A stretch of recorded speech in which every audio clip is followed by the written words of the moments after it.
शाम जिनकी नए झगड़ों में फसादों में कटी, रात बस खुदकुशी करने के इरादों में कटी, ऐसे कमबख्तों को मरने से बचा लूं तो हंसूं। भारत में रहना है तो भारत से प्यार करो, नहीं इस भारत से मुख मोड़ जाइए। जिस मुल्क के रिवाज रीति नीति हो पसंद, उस मुल्क से ही नेज नाता जोड़ जाइए। एक राजा ने मांग भरी फिर मेरा मस्तक फोड़ दिया। एक राजा ने मांग भरी फिर मेरा मस्तक फोड़ दिया।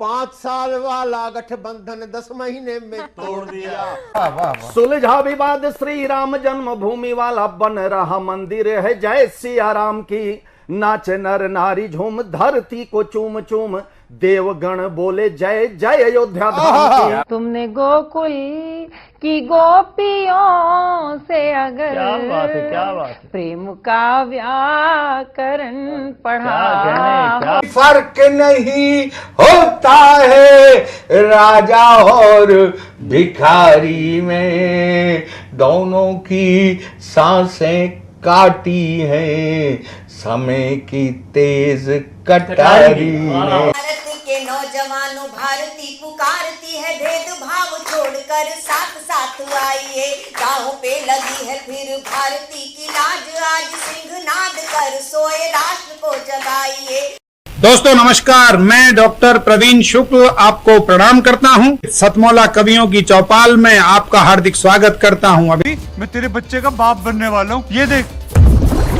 ओ फुद्दू, एक गैस से भरा गुब्बारा अपनी माँ को दिखाइयो। लाइफ में कुछ बातों का बचना बहुत मुश्किल, और जब हो साथ सतमौला और उसका चटपटा टेस्ट, तो हर चीज बचेगी आसानी से।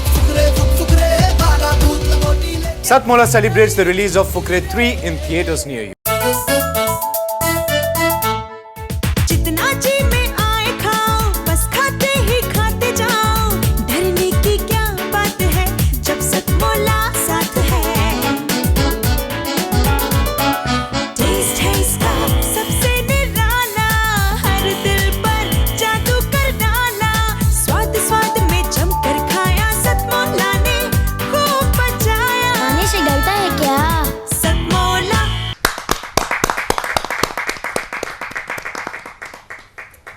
सतमौला कवियों की चौपाल में सभी दर्शकों का हार्दिक अभिनंदन है। सतमौला कवियों की चौपाल आपकी अपनी चौपाल। सतमौला कवियों की चौपाल में आज हमारे साथ देश ही नहीं बल्कि अंतर्राष्ट्रीय स्तर पर जिन्होंने हास्य को पहचान दी, और वो भी जिस प्रकार श्रद्धेय दादा अल्लड़ बीकानेरी ने हास्य को गज़ल में पिरो करके प्रस्तुत करते थे, और उनके कई कालजयी गज़लें, कालजयी गीत आज हमारे सतमौला कवियों की चौपाल की एक अमूल्य निधि बन चुकी हैं। आज यदि अल्लड़ बीकानेरी जी के ऐसे चर्चित गीतों को कोई सर्च किया जाता है तो यूट्यूब पर या अलग जितनी भी लाइब्रेरियों में सतमौला कवियों की चौपाल के ही शो निकलेंगे। ये हमारी एक बहुत बड़ी सफलता है, और ये सामूहिक सफलता है। और उसी सफलता को आगे बढ़ाने के लिए, इस मिशन को आगे बढ़ाने के लिए मेरे पुराने साथी दीपक गुप्ता, जो अंतर्राष्ट्रीय स्तर पर हास्य कवि स्थापित हैं, जहाँ जोरदार तालियों के साथ हम उनका स्वागत करते हैं।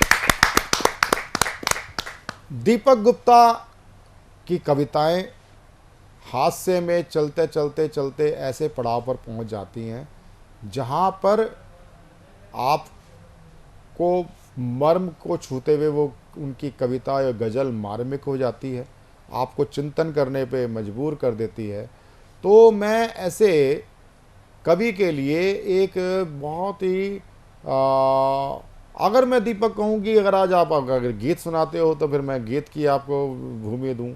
यदि आप आज पहले हास्य पढ़ना चाहते तो हास्य बताएं, आप जैसा चाहें। तो मैं तो ये चाहूँगा कि आज मैं आपको प्रारंभ आपको मैं एक विशुद्ध हास्य से करूँगा। कारण क्या कि मैं चावल की पतीली में से एक दाना दिखाना चाहता हूँ, फिर दूसरा दाना दिखाऊँगा, उससे आप पता चल जाएगा कि ये दीपक गुप्ता है क्या। तो दीपक गुप्ता है क्या, तो मैं राजा राजेंद्र राजा जी की चंद पंक्तियों के साथ मैं उनको आमंत्रित करना चाहूँगा कि हाई कमान ने, क्योंकि चुनाव के बयार चल रही है, अभी एक फेस हुआ है, अगला जब ये टेलीकास्ट होगा तो हो सकता है 4 जून तक रिजल्ट आ चुके होंगे, लेकिन राजनीति किस प्रकार के रंग दिखती है, दिखाती है कि हाई कमान ने भैया जी को पार्टी से निकाल दिया, यानी कि हीरे को कांच समझ नाली में डाल दिया। पर भैया जी ने भी हार ना मानी, झट पान की दुकान लगा ली। ये देख मेरी धर्मपत्नी बड़े दुखी स्वर में बोली, देखो जी भैया जी पहले अपनी सत्ता कोठी बंगला कार से चलाते थे और आज पान की दुकान चला रहे हैं। मैंने कहा रे बेवकूफ, ये पहले भी चूना लगाते थे और आज भी चूना लगा रहे हैं। आइए चूना लगाइए दीपक गुप्ता जी। सतमोला कवियों की चौपाल के सभी श्रोताओं का, दर्शकों का हार्दिक अभिवादन, अभिनंदन।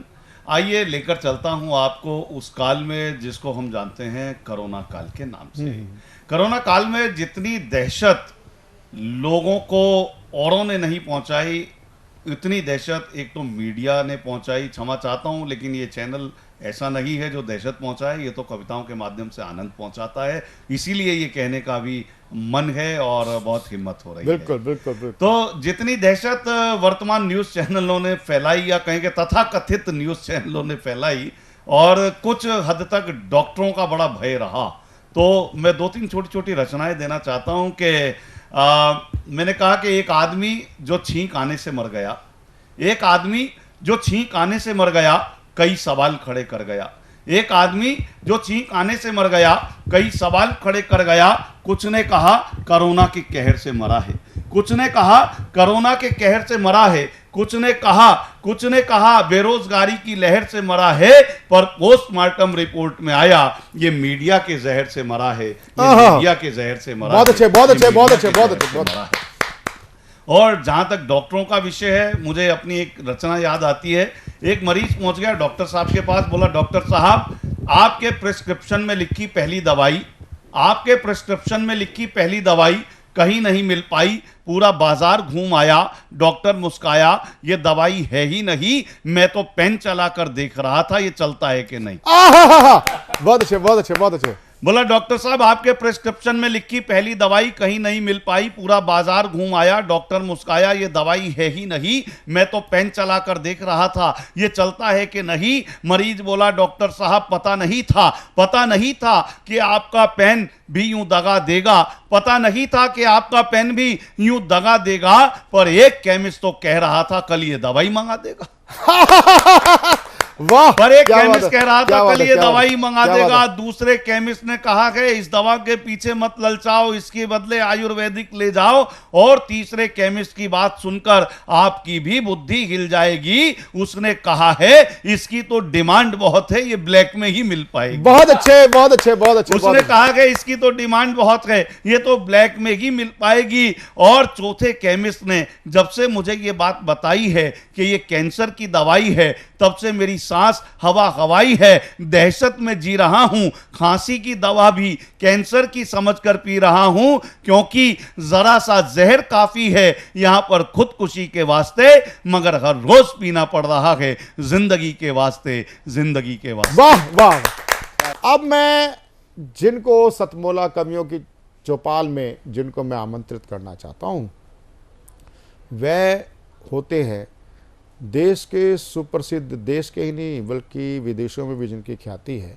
ऐसे किशोर अवस्था से, यानी कि आप बाल व्यास पीठ के आप उस पर पीठ पे रहे हैं, तब से आप भागवत कथा और राम कथा, शिव पुराण, इन सब कथाओं के माध्यम से आप सनातन की ध्वजा को आप फहरा रहे हैं, और आप अपनी कथाओं के माध्यम से अनेक सामाजिक संदेशों को भी आप रखते हैं। और सबसे बड़ी बात यह है कि जब आपका मेरा परिचय संबंध हुआ, वो ये हुआ कि आपने इतने बड़े प्रमुख संत होने के बावजूद भी आपने साहित्य परिषद संचालित सतमोला कवियों की चौपाल को आपने बहुत अपना आशीर्वाद प्रदान किया, स्वयं आगे बढ़ करके। आज भी ऐसा होता है कि जब भी आप दिल्ली होते हैं तो आपका मुझसे तुरंत संपर्क होता है कि प्रवीण जी, मैं आपके शो पर आना चाहता हूं। तो और सबसे बड़ी बात है कि आप एक बहुत ही श्रेष्ठ कवि हैं, साहित्यिक कवि हैं, एक मंच कवि की बात नहीं कर रहा मैं, साहित्यिक कवि हैं। तो मैं ऐसे एक कवि मना आचार्य प्रवर बाल व्यास वेदांश महाराज जी को आमंत्रित करता हूँ, आप अपना इसी प्रकार का कवित्व आज सतमोला कवियों की चौपाल को प्रदान करें। बाल व्यास वेदांश जी। आप सभी को जय श्री राम। सर्वप्रथम मैं आदरणीय प्रवीण आर्य जी एवं समस्त गणमान्य बंधु समस्त लोगों का सादर अभिवादन करता हूँ। तत्पश्चात आप सभी लोगों को मैं साधुवाद देता हूँ और बारंबार इस बात का मैं धन्यवाद ज्ञापित करता हूँ कि मुझे इस अद्भुत सतमोला कवियों की चौपाल के कार्यक्रम में आने का सौभाग्य हुआ है और श्री ठाकुर जी की अनंत कृपा है। सर्वप्रथम मैं कुछ दोहों से शुरुआत करूंगा जो मेरी कविताओं का आधार स्तंभ बनेंगे। मैंने प्रायः अपनी कथाओं में इस बात पर बल दिया है कि आप ज़्यादा से ज़्यादा धरातल पे काम कीजिए, धरातल पे रहिए।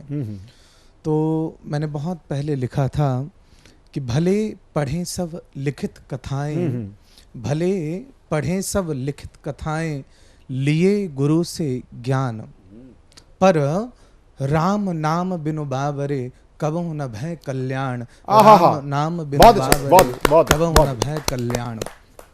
सदा ध्यान उसका धरो, करे जो चिंता मुक्त।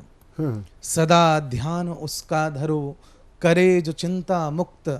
तज माया माधव भजो, यही निगमागम उक्त। तज माया माधव भजो, यही निगमागम उक्त। इसका कारण है क्योंकि शास्त्रों का आदेश है, विष्णोर माया भगवती यया सम्मोहितम जगत। ये माया इतनी प्रबल है कि बड़े बड़े धुरंधर भी इसके सामने बंदर के समान नाचते हैं। तो मैंने इस विषय पर भी लिखने का प्रयत्न किया था कि विश्व मोहिनी शांभवी माया जिनका नाम। विश्व मोहिनी शांभवी माया जिनका नाम, सकल जगत को मोहना नियत है जिनका काम। नियत है जिनका काम न बच पाए कभी हरिहर। नियत है जिनका काम न बच पाए कभी हरिहर। संभल संभल कर चलो बड़ी ही कठिन है डगर। कहत दास वेदांश मनुज जो बचना चाहे। कहत दास वेदांश मनुज जो बचना चाहे। दीन बंधु भगवान का भक्ति पथ अपनाए। दीन बंधु बहुत अच्छे, बहुत अच्छे, बहुत अच्छे। और उसी भक्ति के मार्ग में मैं आप सभी को ले जाने का प्रयत्न करूंगा, क्योंकि ये ऐसा स्थान है जहाँ पर हास्य की भी सरिता बहती है, जहाँ वीर रस का भी उद्गम होता है। तो ये दिव्य प्रांगण है, पर भक्ति के बिना तो सब अपूर्ण है। तो मैं अपने उस रचना को सुनाने का प्रयत्न करूंगा। जब मैंने सर्वप्रथम भागवत पढ़ा था और गुरुदेव ने जो श्लोक बताया था, मैंने उसका अनुवाद किया था। सच्चिदानंद रूपाय विश्वोत्पत्त्यादि हेतवे तापत्रय विनाशाय श्री कृष्णाय वयम नमः। तो इसी का अनुवाद मैं आपको बताता हूँ और फिर ज्ञान की गंगा में गोता लगाएंगे। जगत करता जगत पालक, वही संहार करते हैं। जगत करता जगत पालक, वही संहार करते हैं। शरण में आए जो उनके, त्रिविध तापों को हरते हैं। शरण में आए जो उनके, त्रिविध तापों को हरते हैं। देव भाषा की परिभाषा, सच्चिदानंद कहे जिनको। देव भाषा की परिभाषा, सच्चिदानंद कहे जिनको। उन्हीं नंदलाल गोपाला का हम सब ध्यान करते हैं। उन्हीं नंदलाल गोपाला का हम सब ध्यान करते हैं। इसके आगे की कड़ी मैं सुनाऊंगा कि मेरा ये भगवान से लगन लगाने का उद्देश्य क्या है। बनूं मुरली मनोहर श्याम के अधरों पे सज जाऊं, बनूं मुरली मनोहर श्याम के अधरों पे सज जाऊं। अहो सौभाग्य सांवरिया के संग संग गीत मैं गाऊं, अहो सौभाग्य सांवरिया के संग संग गीत मैं गाऊं। जो इतनी श्रेष्ठता न दास में तो प्रार्थना प्रीतम, जो इतनी श्रेष्ठता न दास में तो प्रार्थना प्रीतम।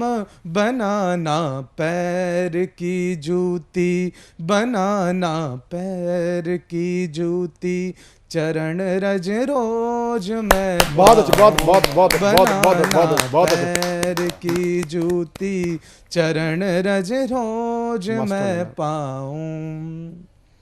बहुत अच्छे, बहुत अच्छे, बहुत अच्छे, बहुत अच्छे, बहुत अच्छे। मैं आचार्य प्रवर जी का हार्दिक अभिनंदन करता हूं। आज आप हमारे शो पे आज हमारे पधारे हैं और आप जहां अपनी कथाओं के माध्यम से आप भक्ति का रस प्रवाहित करते हैं, भक्तों को उनकी भक्ति के नदिया में डुबकी लगाते हैं। सतमोला कवियों की चौपाल में आज अब मैं जिनको प्रस्तुत करने जा रहा हूं वह है देश की लब्ध प्रतिष्ठित कवित्री, गाजियाबाद से हमारे बीच में पधारी कवित्री शालू त्यागी। उनके बारे में मैं दो पंक्तियां देना चाहूँगा कि कहूँ क्या किस तरह से जिंदगी को जी लिया मैंने, कहूँ क्या किस तरह से जिंदगी को जी लिया मैंने, चुभन सुई घुटन धागा लबों को सी लिया मैंने, लबों को सी लिया मैंने। बहुत बहुत धन्यवाद सर। यहाँ उपस्थित सभी प्रबुद्धजनों को मेरा नमस्कार। माँ सरस्वती को प्रणाम करते हुए मैं आज की अपनी कविता प्रस्तुत करती हूँ। मेरा काव्य संग्रह का विमोचन हुआ है जिसका नाम है समय के सिरहाने। तो समय के सिरहाने से ही एक कविता आपके लिए प्रस्तुत है। पूछते हैं लोग मुझसे, पूछते हैं लोग मुझसे, तो क्या मैं अपना हाल दूं? जिंदगी तू ही बता, जिंदगी तू ही बता, थाम लूं तेरे हर दर्द को या हवा में उछाल दूं। आहा, बहुत अच्छे, बहुत अच्छे। भर आती हैं जब भी आंखें मेरी रंग उनके बदलते देखकर, भर आती हैं जब भी आंखें मेरी रंग उनके बदलते देखकर, भीगे हुए चेहरे को मैं कौन सा गुलाल दूं, थाम लूं तेरे हर दर्द को या हवा में उछाल दूं। बहुत अच्छा। यूं तो उम्मीद मुझे रोशनी की थी, यूं तो उम्मीद मुझे रोशनी की थी, पर अंधेरों ने ही साथ निभाया अक्सर। अपने इस दिल को मैं अब क्या मलाल दूं, थाम लूं तेरे हर दर्द को या हवा में उछाल दूं। बाद में बात करता हूँ। कभी न मिलेगा मुझको अपनी माँ का वो आंचल, कभी न मिलेगा मुझको अपनी माँ का वो आंचल, चाहे अब इसके लिए मैं कितनी दुनिया खंगाल दूं, थाम लूं तेरे हर दर्द को या हवा में उछाल दूं। बहुत अच्छे, बहुत अच्छे। यूं ही, धन्यवाद सभी का। यूं ही उम्र गुजर गई जवाब ज़माने को देते देते, यूं ही उम्र गुजर गई जवाब ज़माने को देते देते, क्यों ना मैं भी आज उनको कुछ सवाल दूं। पूछते हैं लोग मुझसे तो क्या मैं अपना हाल दूं, ज़िंदगी तू ही बता, थाम लूं तेरे हर दर्द को या हवा में उछाल दूं। धन्यवाद। बहुत अच्छे, बहुत अच्छे, बहुत अच्छे। तो आज हमारे साथ सतमोला कवियों की चौपाल में हमारा बहुत ही आनंद बढ़ाने के लिए, हर्ष व्याप्त करने के लिए आज हमारे बीच में बहुत ही देश के लब्ध प्रतिष्ठित फिल्मकार, फिल्म निर्माता, वृत्तचित्र निर्माता, मेरे बहुत ही अभिन्न साथी सतीश पांडे जी। सतीश पांडे जी बहुत ही एक श्रेष्ठ फिल्मकार हैं। हम दोनों का साथ 2000 साल से भी पुराना, 2016 से भी पुराना हमारा साथ है।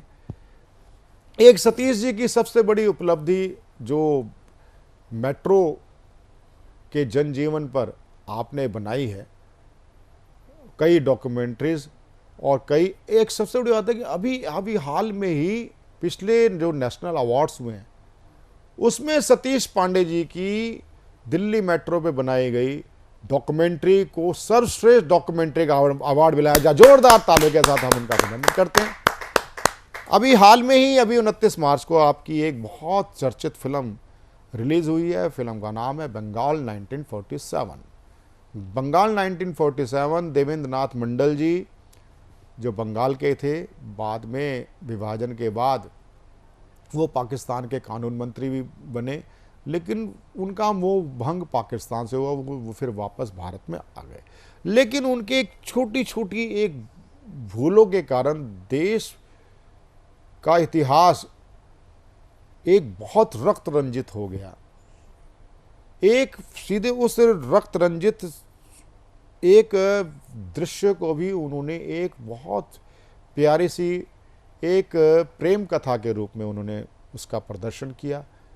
उसमें मोहन नाम का कैरेक्टर है, किस प्रकार से वो गांव में छोटे छोटे, चाहे वो जाति भेद हो, चाहे वो एक जिसको बोलते हैं ना जो ढोक डकौत जिसको बोलते हैं ना, जो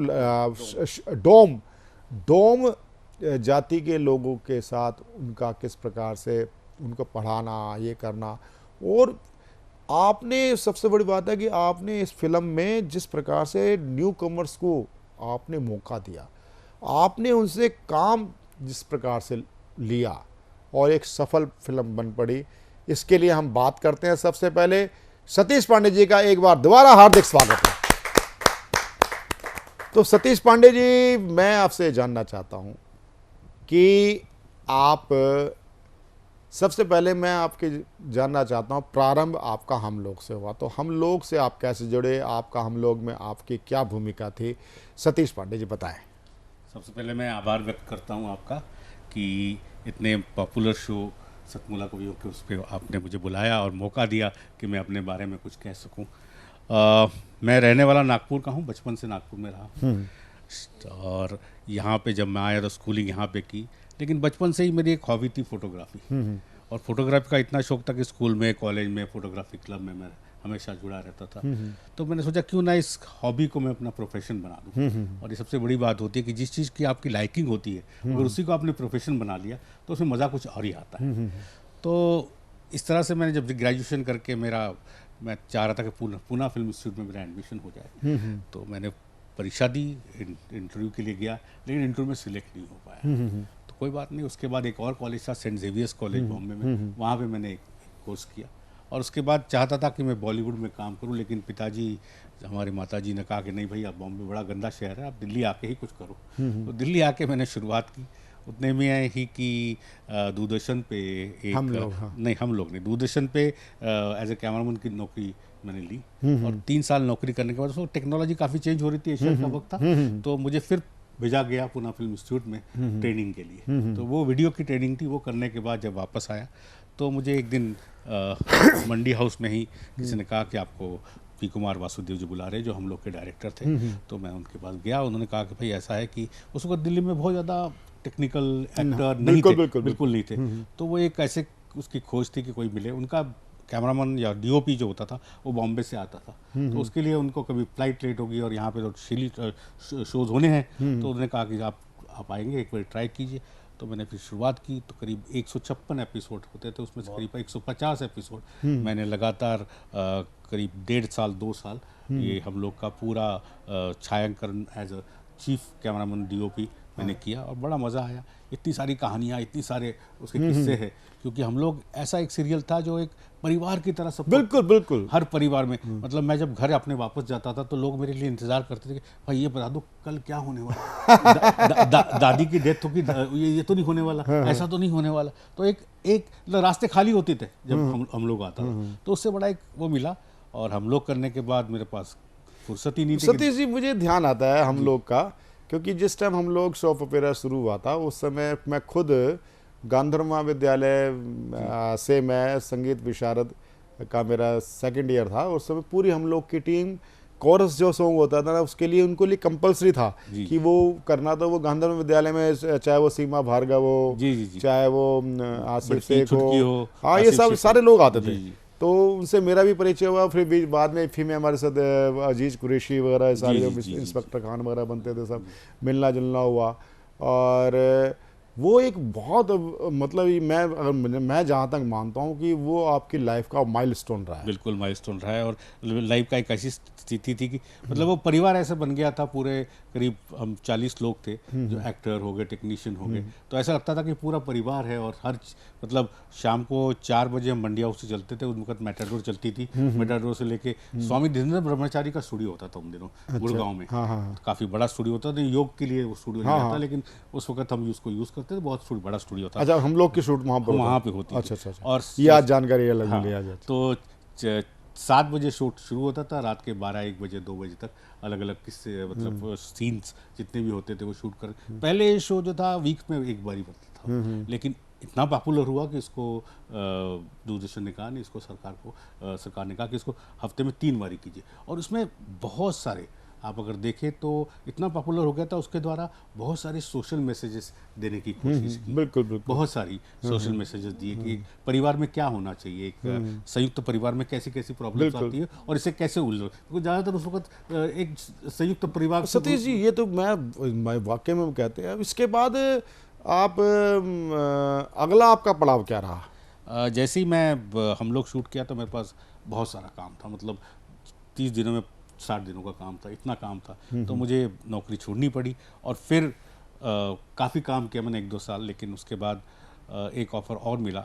मास कम्युनिकेशन सेंटर खुल रहा था जामिया में, तो वहाँ पे मैंने अप्लाई किया और उसके द्वारा मुझे एज अ लेक्चरर और सिनेमेटोग्राफी का वो दिया गया पद। तो वहाँ मैंने करीब 5-6 साल काम किया और काफ़ी स्टूडेंट्स को पढ़ाया। मतलब आपकी फर्स्ट डॉक्यूमेंट्री कौन सी रही? अच्छा, फर्स्ट डॉक्यूमेंट्री जब छोड़ा मैंने तो सबसे पहले मुझे डॉक्यूमेंट्री मिली सेंट्रल रोड रिसर्च इंस्टीट्यूट की। तो ऐसी डॉक्यूमेंट्रीज काफ़ी शुरू हुई और उसके बाद मैंने काफ़ी यूनिसेफ और WHO के लिए काफ़ी सारी डॉक्यूमेंट्रीज बनाया। कुछ लोग तो मुझे कहते थे जच्चा बच्चा फिल्म मेकर अब क्योंकि इतनी सारी बच्चों के ऊपर और इतनी सारे मैं डॉक्यूमेंट्री। लेकिन उसके बाद थोड़ा थोड़ा और भी कई तरह की डॉक्यूमेंट्री बनाई। तो फिर एक डॉक्यूमेंट्री मैंने बनाई थी यूनिसेफ के लिए अर्बन पावर्टी के ऊपर, तो वो जिनेवा में दिखाई गई उस डॉक्यूमेंट्री को। तो यहाँ के जो सेक्रेटरी थे अर्बन डेवलपमेंट, उन्होंने वो डॉक्यूमेंट्री देखी और उन्होंने आके मुझे यूनिसेफ के थ्रू बुलाया कि भाई ये डॉक्यूमेंट्री देखिए, आपने अर्बनाइजेशन पे बहुत काम किया हुआ और बहुत डिटेल में काम किया हुआ है आपने, तो क्यों ना आपको मैं एक मौका देता हूँ कि हमारी दिल्ली को एक मेट्रो की ज़रूरत है, तो आप एक ऐसी फिल्म बनाइए जिससे पता चले कि दिल्ली को मेट्रो की ज़रूरत क्यों है और उसका क्या लाभ होंगे और इससे हम फंड रेजिंग भी कर पाएंगे, क्योंकि इतनी सारी पैसे कहाँ से आएंगे। बिल्कुल। तो वर्ल्ड बैंक से या किसी और जायका से हम पैसा लेने। इसका मतलब ये कि जो मोदी जी का जो एक तरह से स्टार्टअप है ना, वो आपसे शुरुआत एक माना जा सकता है, क्योंकि आज मेट्रो एक दिल्ली की नहीं पूरा इंडिया की लाइफलाइन बन चुकी है। जी। तो उसके बाद जब फिल्म बनाई तो काफ़ी 1 साल लग गया फिल्म बनाने के बाद। तो जब ये फिल्म को दिखाया गया, सब काफ़ी लोगों ने सराहा इसको। तो एक दिन जब फिल्म खत्म होने के बाद सेक्रेटरी थे वो, उन्होंने मुझे बुलाया कि सर आए आप, मैंने कहा सर डॉक्यूमेंट्री ख़त्म हो गई, अब क्या करें, आप आइए तो सही। तो फिर मुझे बुलाया गया, तो मुझे उन्होंने मेट्रो मैन श्रीधरन से मुलाकात करवाई। उन्होंने कहा कि उन्होंने सिर्फ इतना ही अंग्रेजी में कहा उस वक्त कि this boy has work very hard, please take care of him. तो उसके बाद श्रीधरन साहब के साथ कम से कम मैंने 15 या 20 साल जब तक वो रहे, और अब भी मेट्रो का काफ़ी काम करता हूँ। तो अब मैं मेट्रो मैन फिल्म मेकर हो गया हूँ और मुझे इसके लिए मतलब 2 नेशनल अवार्ड मिल चुके हैं। 2011 में मुझे एक फेज़ 1 का नेशनल अवार्ड था, उसको मिला, और अभी हाल ही में फेज़ 3 के ऊपर प्रेसिडेंट का नेशनल अवार्ड मिला। और मैं बड़ा खुश हूँ और बड़ा अच्छा लगता है। मैं सिर्फ नाम बोल ली दिल्ली मेट्रो, बल्कि लखनऊ, मुंबई, पुणे, नागपुर, सब जगह के मेट्रो के लिए फिल्में बनाता हूँ। अभी जो दिल्ली मेरठ बन रही है या बुलेट ट्रेन बन रही है, ये सब के मैं वो करता हूँ। तो एक तरह से मज़ेदार था। लेकिन एक हो क्या रहा था कि ये मेट्रो का काम चल ही रहा है, लेकिन कोविड का टाइम था। तो कोविड टाइम में हम खाली थे, काफ़ी खाली थे। तो मेरे बेटा जो था वो हम लोगों का ऑफिस बॉम्बे में वो संभालता था, वो भी यहाँ आया हुआ था। तो उनके दोस्त थे एक आकाश आदित्य लामा, तो उनका कोई प्ले एडिट करना था। तब खाली बैठे, हमने कहा चलो आकाश जी आप आ जाइए, हम प्ले एडिट करते, कुछ तो टाइम पास हो ना। तो वो प्ले देखा तो मेरे बेटे ने कहा कि पापा इसके ऊपर फीचर फिल्म बनाते हैं। तो हम तीनों की तिगड़ी बनी और हमने कहा नहीं बंगाल 1947। तो बंगाल 1947 की शुरुआत हुई। तो ये इसका पहला टाइटल ये एक प्ले था जिसका नाम था शबरी का मोहन। तो ये कहानी ऐसी एक्चुअली इसका जो एक तरह से जो थिएट्रिकल जो नाम था वो शबरी का मोहन। ओके। उसको हमने चेंज किया क्योंकि फिल्म के लिए कुछ और भी चीज़ें चाहिए होती हैं। तो जरूरत होती है। एक ये प्रेम कथा तो है, लेकिन साथ साथ राष्ट्रभक्ति की भी एक भावना इसमें है। प्रेम कथा है और राष्ट्रभक्ति भी है इसके अंदर। तो ये 1947 की कहानी है जिसमें कि एक विलेज जो ना उसको पता नहीं था कि वो हिंदुस्तान में रहेगा या पाकिस्तान में रहेगा।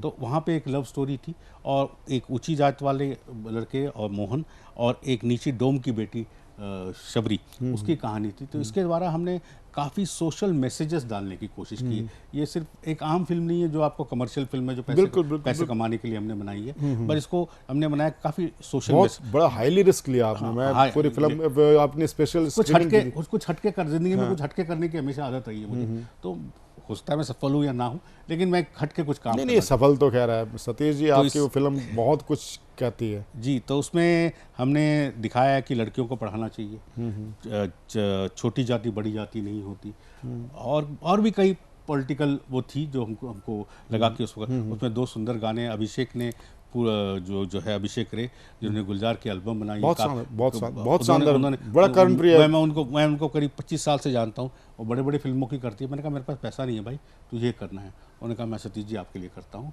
तो उन्होंने पूरा म्यूज़िक दिया और बहुत अच्छी फिल्म निकल के आई है। अभी देखते हैं इसको किसी OTT प्लेटफॉर्म पर डालने की कोशिश कर रहे हैं हम लोग। हो सकता है भगवान के द्वार ही तो सफल रहेंगे। नहीं, एक तो मैं सबसे बड़ी बात है कि आकाश आदित्य जी का डायरेक्शन, और सबसे बड़ी बात है कि मैंने पूरी फिल्म में स्क्रीनिंग आपके देखी, इसमें फिल्म को देखा तो इसमें जो वाकई में जो प्लेबैक सिंगर जो आपने लिए वो भी बड़ा शानदार, गाने के जो बोल हैं बड़ा वो भी शानदार, और सबसे बड़ी बात है कि जो आपका जो फिल्म का नायक है ना मोहन, वो जिस ढंग से तो वो भी बच्चा बिल्कुल नया लिया आपने, अंकुर अरमाम को, और बच्चों से तो मैं नहीं मिला, अंकुर से मैं खुद मिला। ये आपने इन बच्चों को चयन कैसे करा? सबसे पहले मैं तारीफ करना चाहता हूँ आकाश जी की रिसर्च, क्योंकि इतनी बड़ी फिल्म बनाने के लिए आपको रिसर्च चाहिए और वो भी ऑथेंटिक चाहिए। उन्होंने कई डॉक्टर अंबेडकर की किताबें पढ़ी, कई सारी किताबें पढ़ी, उसके बाद इसको स्क्रिप्ट में ढाला गया। जहाँ तक ये था कि अब हम दूसरी प्रॉब्लम ये आ रही थी कि भाई 1947 एक पीरियड फिल्म है, अब इस पीरियड को 1947 को कैसे दिखाया जाए। हम बंगाल गए, हम काफ़ी जगह गए, तो हमें छत्तीसगढ़ में कवर्धा के पास ऐसी एक जगह मिली, क्योंकि क्या हुआ कि जब बांग्लादेश का पार्टीशन हुआ तो काफ़ी बंगाली लोग वहाँ से छोड़ के छत्तीसगढ़ में आ गए थे। तो वो अभी तक उनके पुराने घर हैं, अभी तक वहीं रहते हैं। तो हमने उसी लोकेशन को चूज़ किया। अब जहाँ तक कास्टिंग की बात है, हमने मोहन जो इसका कैरेक्टर लिया है अंकुर, वो फिल्म इंस्टीट्यूट से पास आउट है, तो उस टेस्ट लिया तो बहुत अच्छा लगा। फिर हमने एक हीरोइन को भी मतलब नायिका के लिए रोल के लिए किया था, लेकिन समहाउ वो 1-2 दिन शूटिंग करने के बाद उसका वो फिट नहीं लगी। तो एक लोकल बंदी वहाँ से राजनांदगांव से थी, बहुत अच्छी सुरभि करके एक बच्ची थी, तो वो बिल्कुल कैरेक्टर में हमने लिए और उसने बहुत अच्छा रोल किया। और एक खुशी की खबर ये है कि जैसी ये फिल्म की उसको पूना फिल्म इंस्टीट्यूट में एडमिशन मिल गया। मतलब ये बहुत ही कम होता है कि बहुत अच्छा कि पूना फिल्म इंस्टीट्यूट जैसी जगह में एडमिशन मिल जाता। इस फिल्म की वजह से उसको एडमिशन भी मिला। और बाकी नायक जो आपने देखा होगा खसरा में लगान में थे, वो थे मानिक शाह थे, तो वो अच्छे रोल किए लोगों ने और अपने दिल से काम किया और पूरी मेहनत से शिद्दत से हमने 30 दिन की पूरी शूटिंग की है। करीब 80 लोगों की टीम थी हमारी, तो सबका आना जाना, खाना पीना, रहना। नहीं मैं जो आपने कुछ जगह स्पेशल स्क्रीनिंग की, मुझे इस फिल्म की जो सबसे बड़ी उपलब्धि है कि आज ये तो मानते हैं कि ट्रेंड बन गया। ट्रेंड इसलिए बना है कि सरकार की ऐसी फिल्मों के प्रति सकारात्मक दृष्टि। पहले क्या होता था, सरकारी पक्ष ऐसी फिल्मों को बैन करने के लिए ज़्यादा करता था, और ये आज हमारे लिए बड़ा ही बहुत अच्छा एक उर्वरा ज़मीन बन चुकी, जिसको बोलते हैं ना बिल्कुल, कि अब ऐसी फिल्मों की डिमांड भी बढ़ी है, लोग देखना भी चाहते हैं ऐसी फिल्मों को। जी, मैं आपको क्योंकि मैं और प्रवीण जी करीब ऑलमोस्ट 2016 के बाद मैं 2014 से हूँ। हमारा फिल्म फेस्टिवल होता है गोवा में, सबसे इंटरनेशनल फिल्म फेस्टिवल, तो मैं कई उनकी समितियों में, जूरी में रह चुका हूँ, तो हमें कई फिल्में देखने का मौका मिलता है। जैसे प्रवीण ने कहा कि भाई दिन में 4-4, 5-5 फिल्में देखने पड़ते हैं, किसी भी कंट्री में भाषा भी समझ में नहीं आए फिर भी सबटाइटल से, और वो फिल्में देख के काफ़ी आपको एक तरह से एनर्जी आ जाती है। तो ये एक दिल में तहाई की फिल्म बनानी चाहिए, चाहे कैसी भी हो, तो बस उसी की एक उत्पत्ति थी और हुआ। और आप हमारे शो पे आए सतीश जी, आपको कैसा लगा? ये नए बच्चों को आपने सम्मानित किया, कोई पूरे भारत से, देश भर से लोग आते हैं, और इस टीवी शो का जो एक पैटर्न ये है कि हमने उस, जैसे आपकी यात्रा है वही यात्रा लगभग उस जैसी अपनी है, कि जब हमारे पास इतने संसाधन भी नहीं थे तो हमने इसको शो को शुरू किया, और उस समय मोबाइल युग नहीं था, ना फेसबुक था, ना व्हाट्सएप था, और केवल एक सिंपल एक कॉल हुआ करती थी। कॉल भी मेरे ख्याल से 32 रुपये आउट गोइंग और 16 रुपये इनकमिंग होती थी। उस युग में हमने ये शो शुरू किया था, और आज हमारा 15,000 से ऊपर। ये बहुत बड़ी उपलब्धि है प्रवीण जी कि ये जो अपना सतमोला कवियों का सम्मेलन है, ये आज 2 दशक से ज़्यादा चल रहा है। नॉर्मली हर सीरियल या हर कोई धारावाहिक जो है एक आध साल के ऊपर नहीं जाता, लेकिन आपकी हिम्मत है जो आपने कंटिन्यू किया 20 साल से, पूरे टीम की। देखो, कोई भी काम टीम के बगैर नहीं होता, एक अकेला आदमी कुछ नहीं, एकला चालो नहीं चलता यहाँ पे। फिल्म मेकिंग में या पूरे टेलीविज़न इंडस्ट्री में आपको एक टीम को साथ लेके चलना पड़ता है, और आपने ये बहुत अच्छा किया कि करीब 20 सालों से और 15,000 कवि आपके साथ जुड़े हुए हैं, और आप यंग लोगों को वो चीज़ें सुनाते हो, दिखाते हो जो खुद उनकी कलम चलती है और लिखना शुरू करती है। मैं आपको दोबारा बता रहा हूँ कि आपको बहुत बहुत बधाई, और इस काम को जारी रखिए। आप में वो शक्ति है, आप में वो लगन है जो आप ये कर सकते हैं। हार्दिक आभार। एक्चुअली क्या है सतीश भाई कि ये एक बहुत बड़ी बात है कि आपकी भी विनम्रता है कि आप एक इतने छोटे से शो पर हमारे बच्चों को उत्साह बढ़ाने के लिए, इनक्रीज करने के लिए आप हमारे बीच में आए। आपका हार्दिक आभार, धन्यवाद।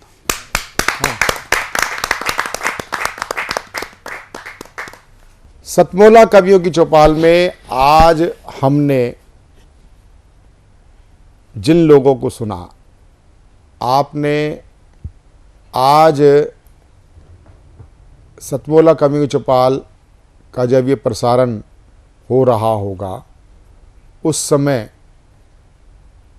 लगभग जून की, जिसको बोलते जेठ की गर्मी शिखर पर होगी। ये जो कविताएं आपको बहुत शीतलता प्रदान करेंगी, चाहे वो आचार्य जी की कविता हो, चाहे वो दीपक गुप्ता जी की कविता हो, चाहे हमारे युवा साथी प्रशांत अवस्थी प्रखर की कविता हो। तो मिलते रहिए, देखते रहिए सतमोला कवियों की चौपाल। अभी लेते हैं एक अंतराल, व्यावसायिक अंतराल के साथ मेरे साथी प्रबल प्रताप सिंह राणा, प्रशांत अवस्थी के साथ आप जुड़े रहें सतमोला कवियों की चौपाल में। मिलते हैं एक छोटे से कमर्शियल ब्रेक के बाद। मैं तेरे बच्चे का बाप बनने वाला हूँ, ये देख। ओ फुद्दू, एक गैस से भरा गुब्बारा अपनी माँ को दिखाइयो। लाइफ में कुछ बातों का बचना बहुत मुश्किल, और जब हो साथ सतमोला और उसका चटपटा टेस्ट तो हर चीज बचेगी आसानी से। Satmola celebrates the release of Fukre 3 in theaters near you. CM साहब, हमारे 30 विधायक अपोजिशन पार्टी में चले गए, अब आप सीएम नहीं रहे। सतमोला। तो अब नया सीएम कौन बन रहा है? Tell me. सतमोला खाओ, कुछ भी बचाओ। तो साथियों, अंतराल के बाद में फिर से स्वागत है आपका अपने मनपसंद प्रोग्राम सतमोला कवियों की चौपाल में। आजकल देखने में एक दौर आता है कि किसी भी विषय के अगर लाभ हैं तो हानियां भी हैं, और एक बड़ा इस समय लोगों के घर घर तक पहुंच बना चुका माध्यम है वो है सोशल मीडिया।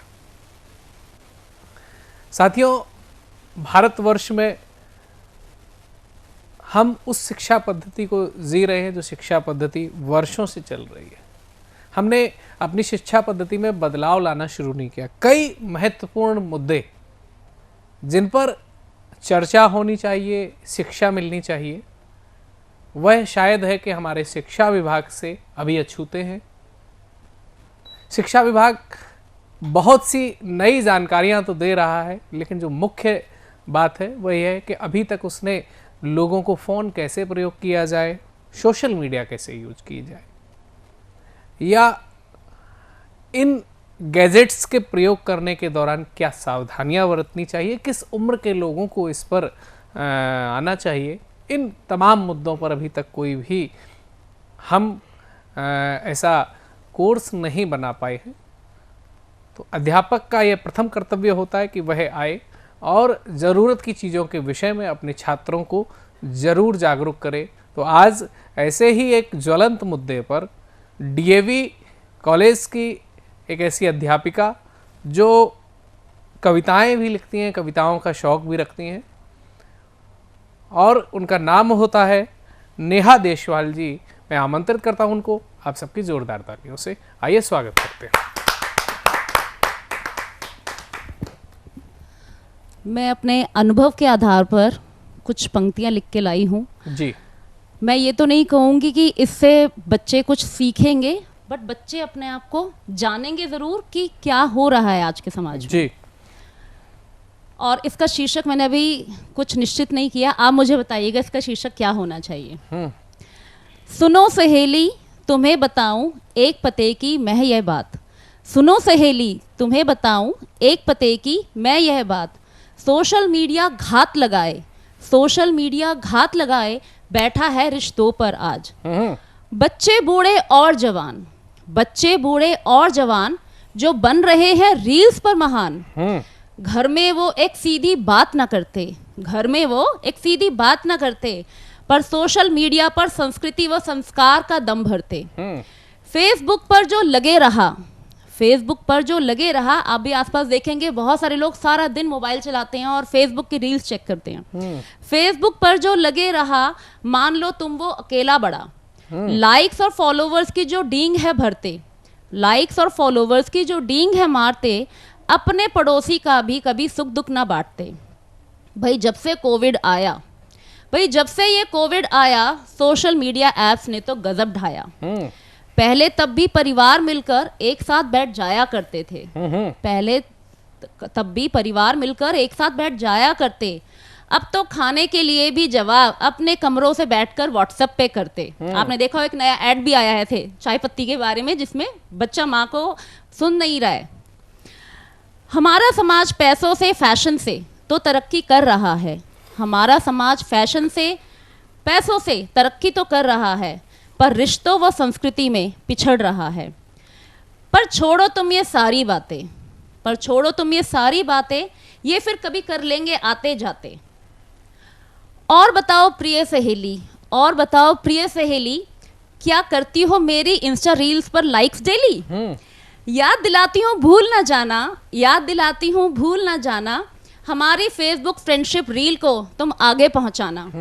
अब देती हूँ अपनी वाणी को विराम, अब देती हूँ अपनी वाणी को विराम, किट्टी ग्रुप में भी ज़रा खबर फैला दूँ, लाइक्स का टारगेट पूरा होते ही बन जाऊँगी खास नहीं बन जाऊँगी मैं आम, खास नहीं रहूँगी, हो जाऊँगी मैं आम।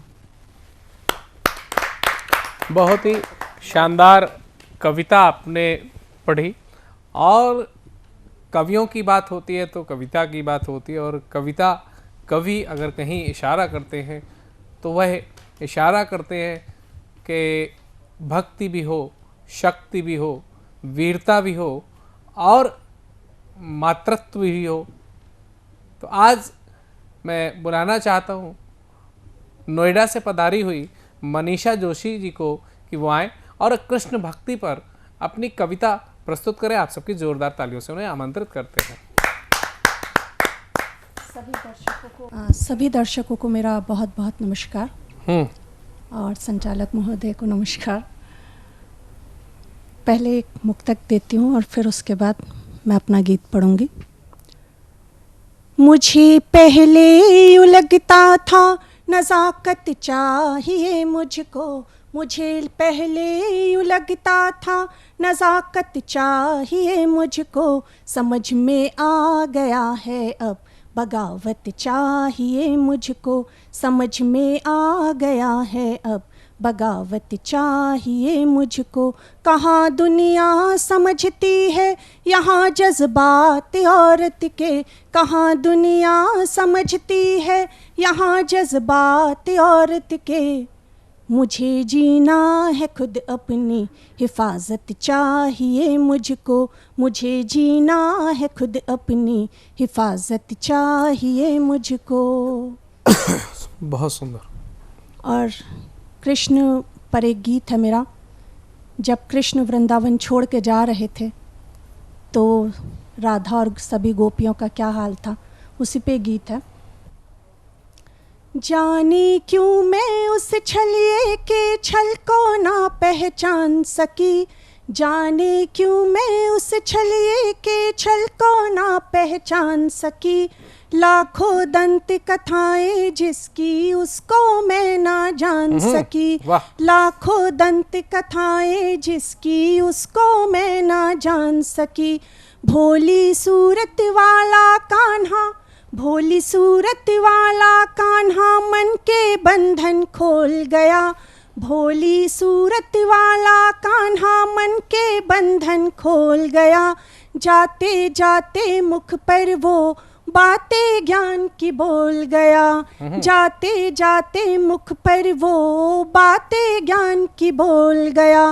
राधे राधे जपता था जो, राधे राधे जपता था जो वो मन का निष्ठुर निकला, राधे राधे जपता था जो वो मन का निष्ठुर निकला।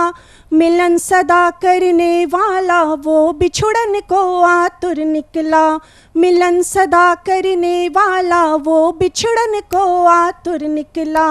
उसके मन अंबर पर प्रेम की चादर मैं ना तान सकी, उसके मन अंबर पर प्रेम की चादर मैं ना तान सकी। लाखों दंत कथाएं जिसकी उसको मैं ना जान सकी, लाखों दंत कथाएं जिसकी उसको मैं ना जान सकी।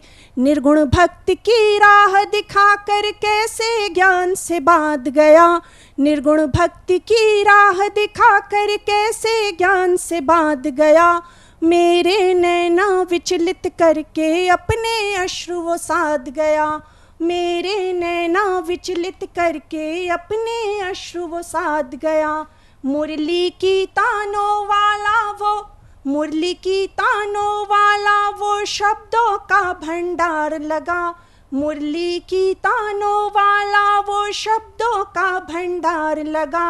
वृंदावन की सब गोपिन को उसका अक्षर वाण लगा, वृंदावन की सब गोपिन को उसका अक्षर वाण लगा।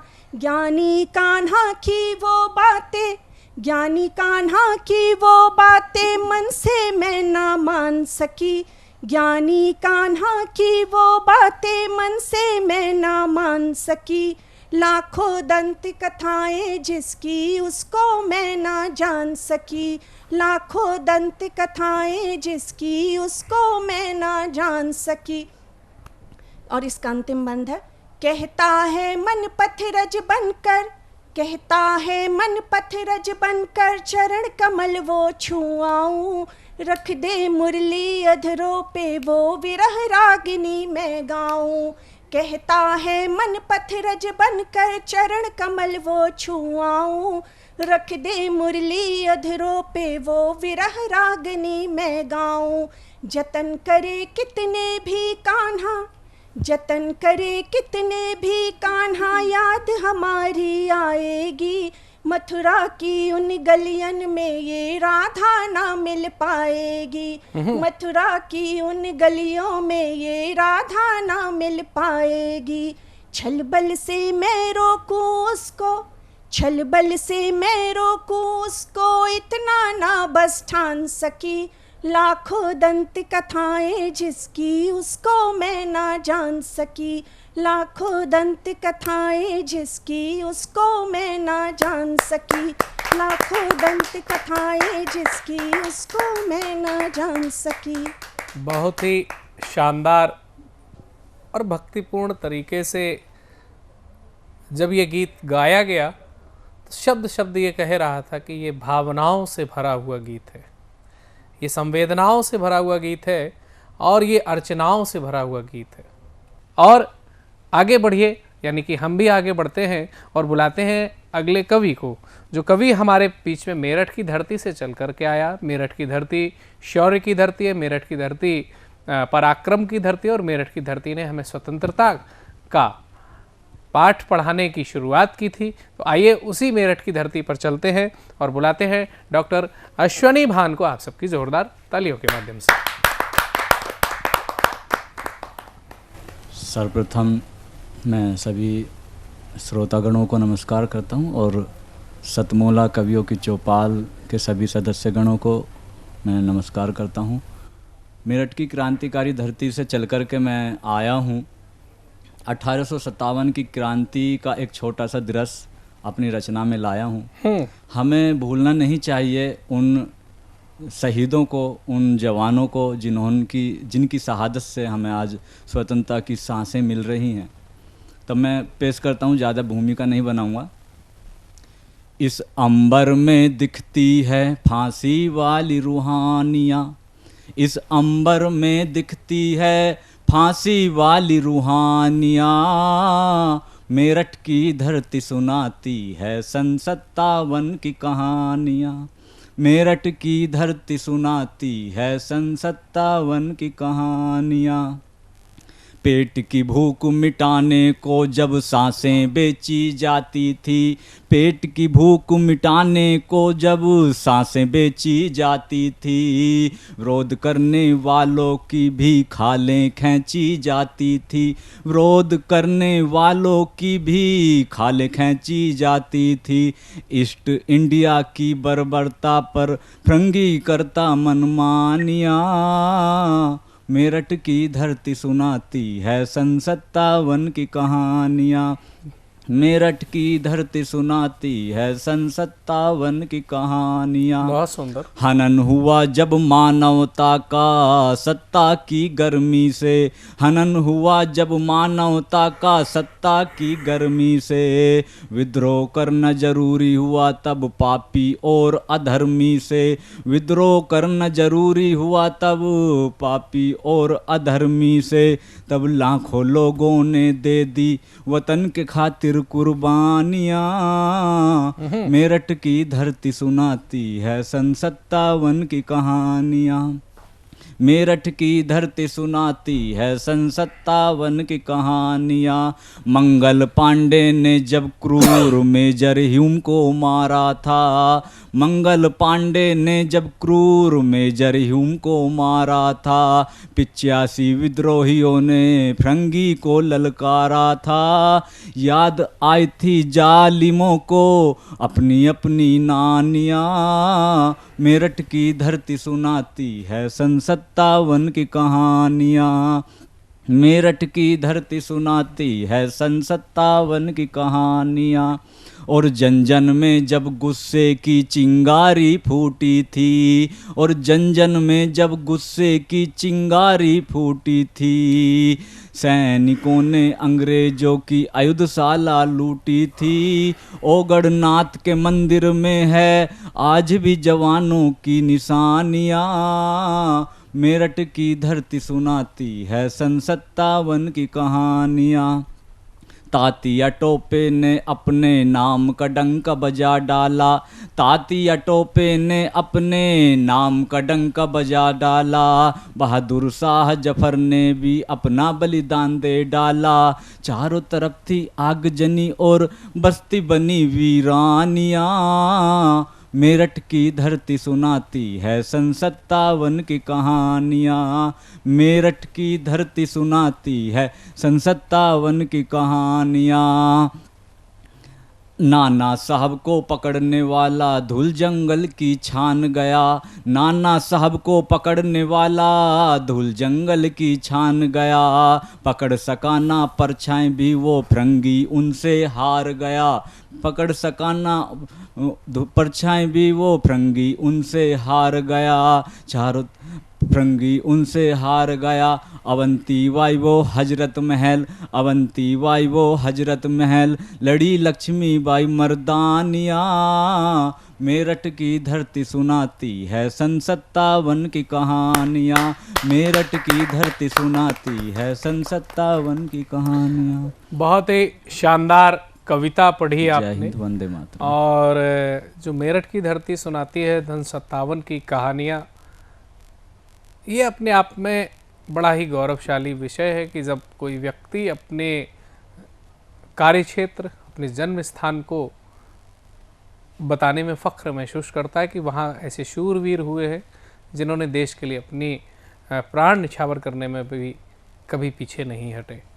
तो इस तरीके की पारंगत विद्वत्ता हासिल करने वाला जो है वो धन का सीए होता है, चार्टर्ड अकाउंटेंट, और ऐसी योग्यता रखने वाली एक ऐसी कवित्री को मैं आमंत्रित करता हूँ, प्रीति कच्छल जी आए और वो रूबरू कराएं स्वयं से कि क्या सच है और क्या झूठ है। आइए जोरदार तालियों से स्वागत करते हैं।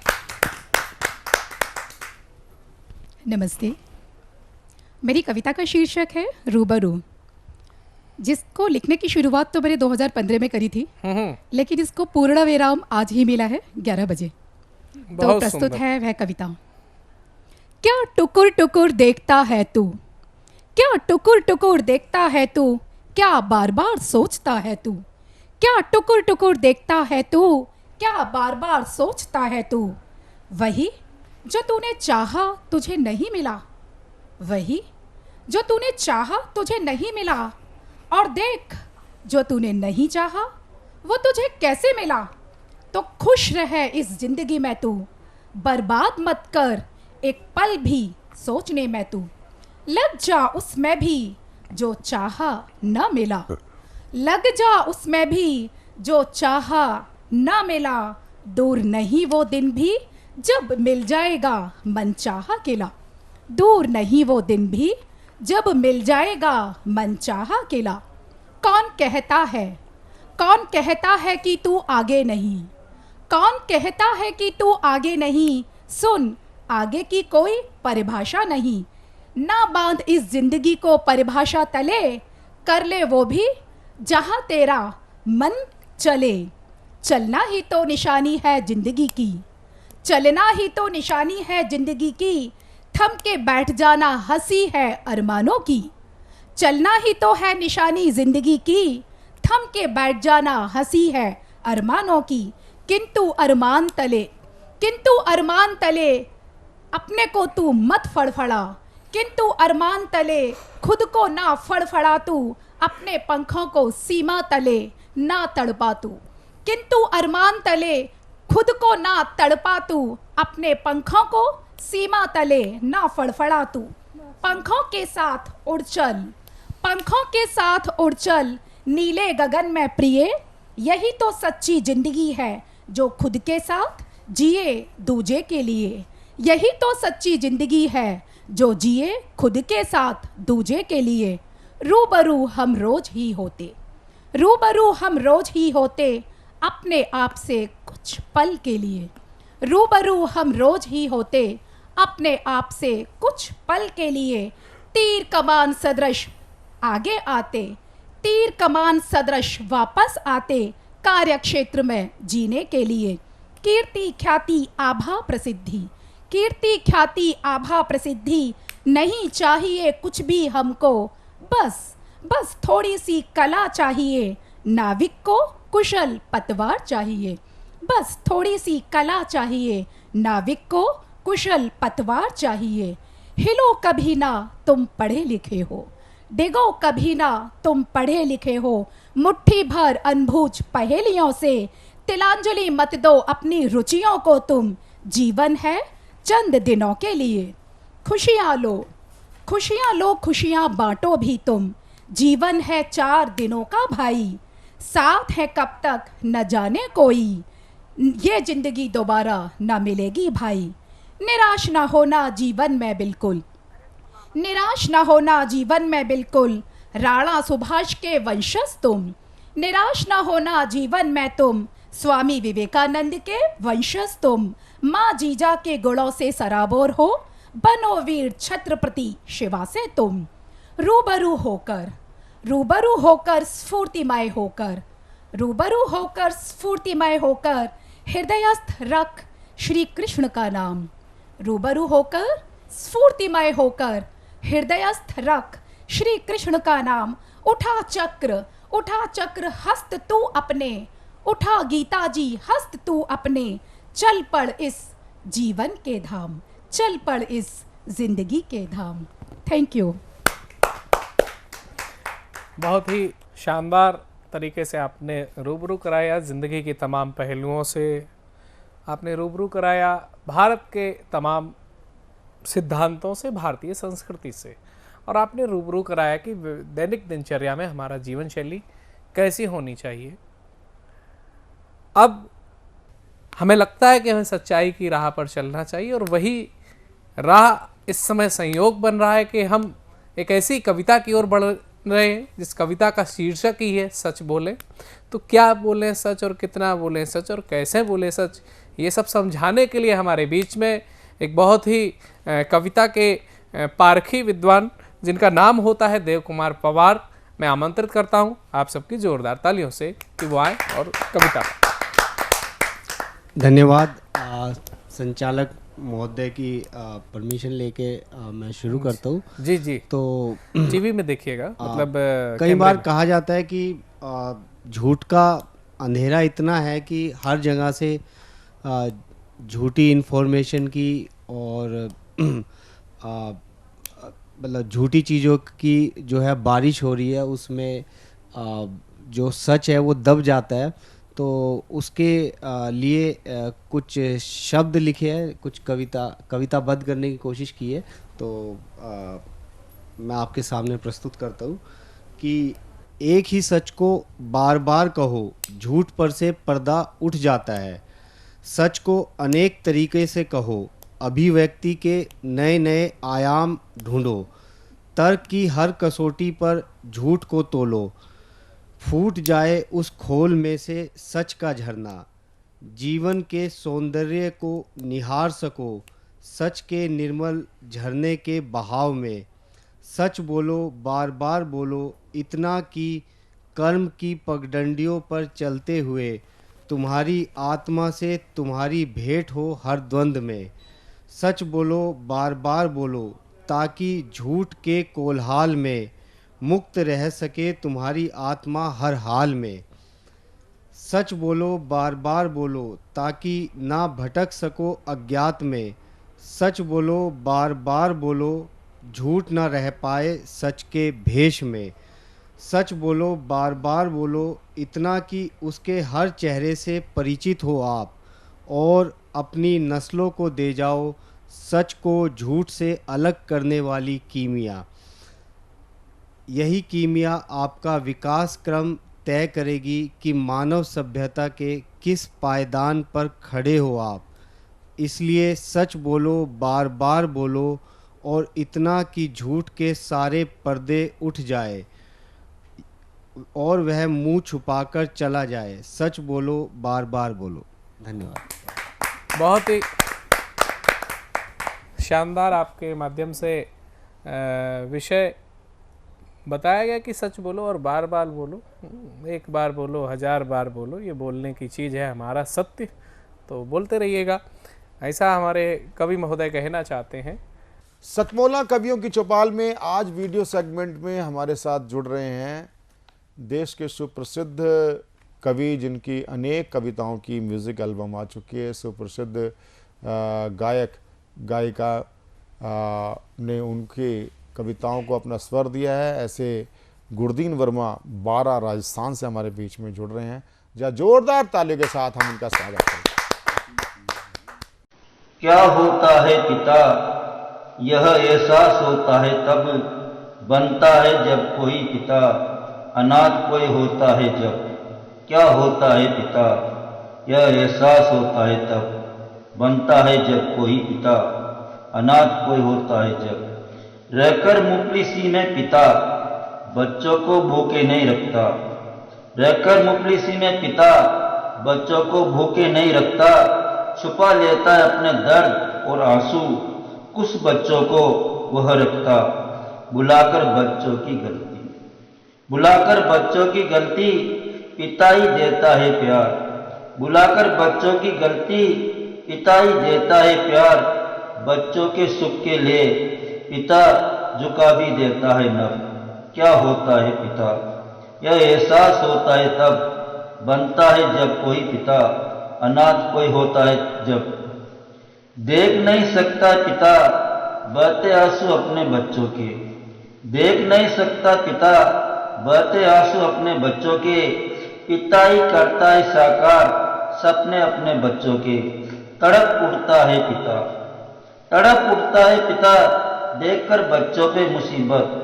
तड़प उठता है पिता, देखकर बच्चों पे मुसीबत। ऐसे में हिम्मत बच्चों को पिता ही देता है तब। क्या होता है पिता, यह एहसास होता है तब, बनता है जब कोई पिता, अनाथ कोई होता है जब। चमन बच्चों को मानकर रखता है खिलते हुए, चमन बच्चों को मानकर रखता है खिलते हुए। सितारे जीवन के मानकर रखता है चमकते हुए। इतराता है सबसे ज्यादा, इतराता है सबसे ज्यादा, पिता ही अपने बच्चों पर।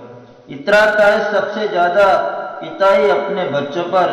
पिता ही ये संकट मोचक, पिता ही बच्चों का रब। क्या होता है पिता, ये एहसास होता है तब, बनता है जब कोई पिता, अनाथ कोई होता है जब। क्या होता है पिता, यह एहसास होता है तब।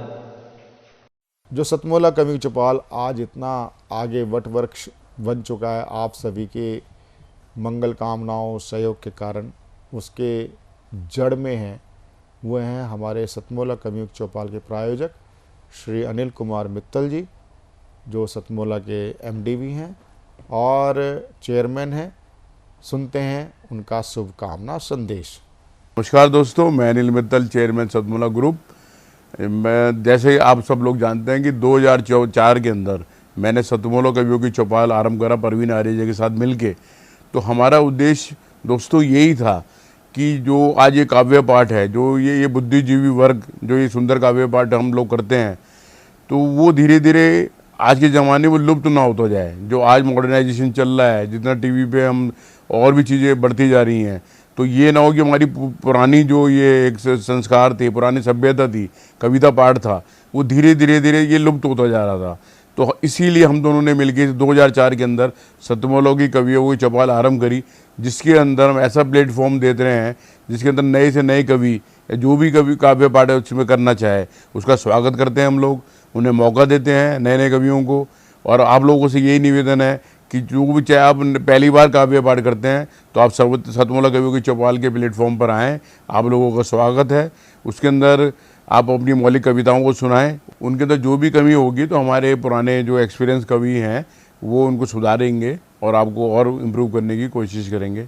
आपसे निवेदन है कि सतमोला कवियों की चौपाल में आएँ और अपना काव्य पाठ करें। सतमोला कवियों की चौपाल में आप जितना भी आपका हमें सहयोग मिला वह अतुलनीय है। 20 वर्षों की यात्रा करते करते अब हम 21वें वर्ष में प्रवेश करने वाले हैं। सतमोला कवियों की चौपाल में आप दर्शक के रूप में, नवांकुर कवि के रूप में आप हमारे साथ नित्य प्रति जुड़ते रहते हैं और जुड़ने की इच्छा भी रखते हैं। जो अभी तक नहीं जुड़ पाया, आप कार्यक्रम तो देखते हैं लेकिन आपके अंदर संकोच है, उस संकोच को निसंकोच करें। टीवी स्क्रॉल पर चल रहे नंबर 9711182183 पर आप हमसे संपर्क करें। संपर्क करें तो आपको एक सुखद अनुभूति प्राप्त होगी। हमारी टीम आपसे संपर्क करेगी। आपके अंदर कुछ उमड़ रहा है, कुछ घुमड़ रहा है, कुछ आपके मन मस्तिष्क में हलचल हो रही है, तो आप केवल फ़ोन उठाएं, हमसे बात करें। व्हाट्सएप भी कर सकते हैं 9711182183 पर। आप हमसे संपर्क करें। जिन कभी जो हमारे पुराने सदस्य, उनको जो 6 महीने हो चुके हैं पूरे, उनको स्वयं हमें फ़ोन करना चाहिए ताकि उनको अगला क्रम हम दे सकें। सतमोला कवियों की चौपाल इसी प्रकार अनवरत चलती रहेगी। देखते रहिए, दिखाते रहिए। सतमोला कवियों की चौपाल, आपकी अपनी चौपाल। नमस्कार।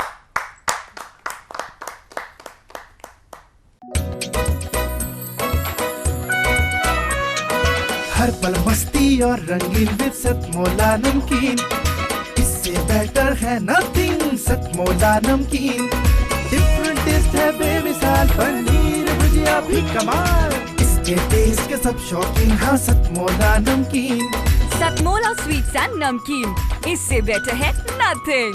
हाँ सतमोला नमकीन।